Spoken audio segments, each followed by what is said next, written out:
Visi turim tikslų, visi turim svajonių, bet tam, kad jų pasiekti, reikia dirbti, sunkiai dirbti. Visada kyla klausimai, ar aš galiu, ar man išeis, o ką pagalvos kiti, kaip pradėti, kas mane palaikys. Bet pagrindinis iš tikrųjų klausimas turėtų būti, ar tu pasiruošusi dirbti dėl savo tikslo ir savo svajonės, ar tu tikrai nori. Dažnai girdžiu replikas, kad aš tiesiog turiu gyvenime per daug laisvo laiko ir todėl galiu daryti tai, ką noriu. Galiu užsiimti sportu, galiu kelti savo tikslus, turiu laiko savo ir panašiai. Rimtai, jūs taip manot? Kažkas galvoja, kad mano gyvenimas toks paprastas, bet žinokit, ne. Aš negyvenu kažkokio stebuklingo išskirtinio gyvenimo, kur viskas būna pateikiama ant lėkštutės. Aš tokia pat kaip dauguma iš jūsų, tokia pat paprasta moteris, kuri turi šeimą, kuriai taip pat reikia rasti laiko savo, tokia pat esu žmona savo vyrui, tokia pat esu rūpestinga dukra savo tėvams. Aš toks pat vaikas širdyje, kuris norėtų gyventi nerūpestingą gyvenimą. Bet nerūpestingo gyvenimo realybėje nėra. O mes gyvenam realiam pasaulyje, kurį mes galim visapusiškai tobulinti, siekti savo svajonių tikslų, bet tam reikia dirbti.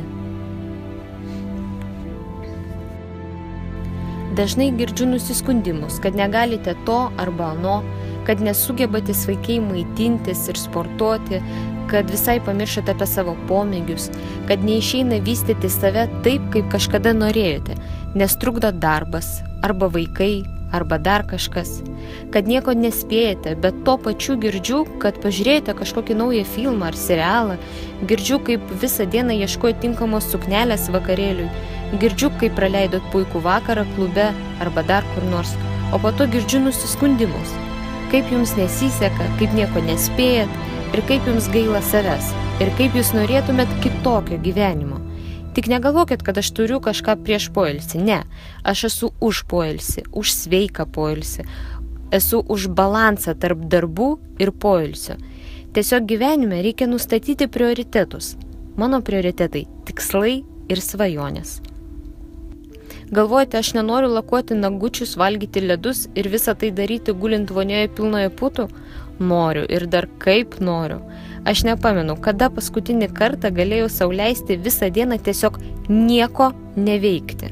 Dažniausiai darbo dieną atsikeliu anksčiau, ruošiu maistą visai dienai, pusryčiaujam su vyru, surenku tašį į sporto salę, važiuoju arba pravesti asmeninę treniruotę arba iškart į darbą. Darbe visokeriaupai bandau išvystyti bendrą su vyru verslą.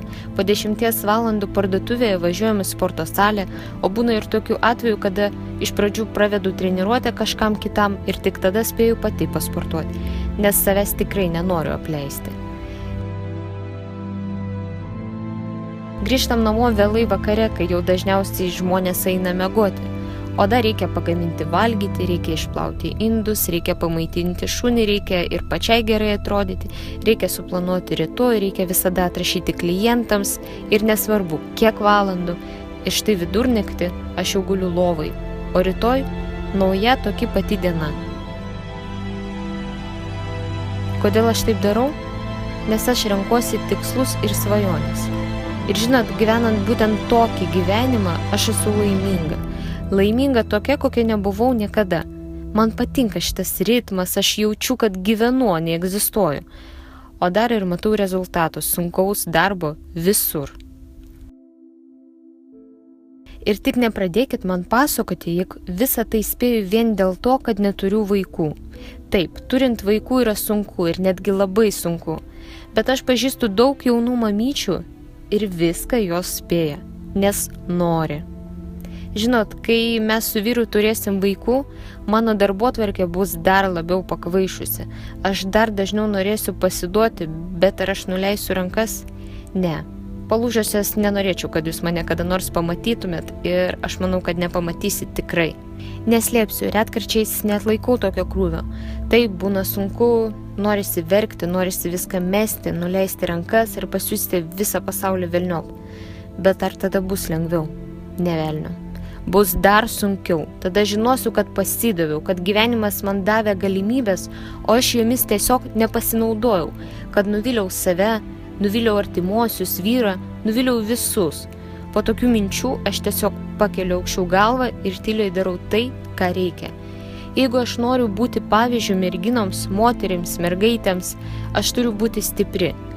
Ką aš vaikui galėsiu papasakoti apie sunkumus, jeigu pati jų neatlaikiau ir progai pasitaikius tiesiog pasidaviau?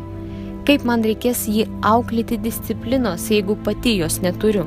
Apie kokią motyvaciją aš kalbėsiu, jeigu viskas, ką pati darau, tai grįžus namo, guliu ant sofos ir naršau internete? Merginos, jeigu jūs panorėsite, jeigu mes panorėsime, mes viską su jumis galime.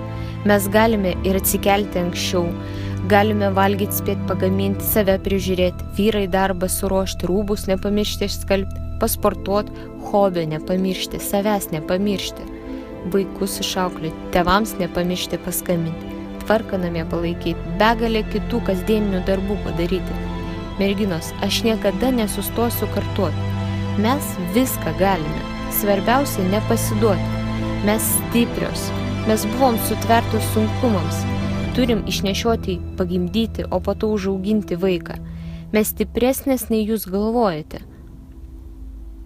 Ir jeigu nors viena iš jūsų dabar susidurėte su problemomis ir sunkumais, žinokit, jūs viską įveiksite. Tu tokia ne viena, visiems sunku. Nepasiduok, bent jau dabar. Kiek kartų jau buvai nuleidusi rankas? Užteks, gana. Pabandyk bent vieną dieną pamiršti žodį negaliu ir pamatysi, ką tau paruoš rytojus. Nemotais visi šitie sunkumai, išspręsi visas problemas, nugalėsi visas baimės, pasieksi viską, ko taip senai norėjai.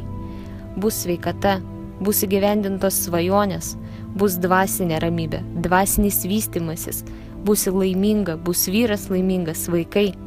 Viskas bus. Tik nenuleisk rankų, nepasiduok. Kas, jeigu ne mes darysim šį pasaulį šviesesnį? Kas? Mes viską galim. Jūs viską galit. Aš jumis tikiu.